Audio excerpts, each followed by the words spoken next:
عزیز ناظرین، آج کے اس ویڈیو میں بہت ہی پاورفل، آسان اور بہترین وظیفہ یا عمل بتائیں گے انشاءاللہ، جس سے آپ کا مسئلہ حل ہو سکتا ہے اور آپ کی پریشانی بھی دور ہو سکتی ہے، جس کے لیے آپ اس ویڈیو کو آخر تک پورا دیکھنا ہوگا، کیونکہ وظیفہ یا عمل کرنے میں کوئی دقت یا پریشانی نہ آئے۔ عزیز ناظرین، آج کے اس ویڈیو کی خاصیت یہ ہے کہ اگر کوئی شخص اپنے دل اور چہرے پر رونق چاہتے ہو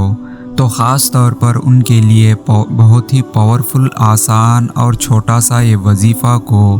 کثرت کے ساتھ کریں، انشاءاللہ اللہ کی رحم و کرم سے کامیابی ضرور ملے گی۔ عمل یا وظیفہ کرنے کا طریقہ یہ ہے کہ سب سے پہلے 11 مرتبہ درود ابراہیمی پڑھنا ہے،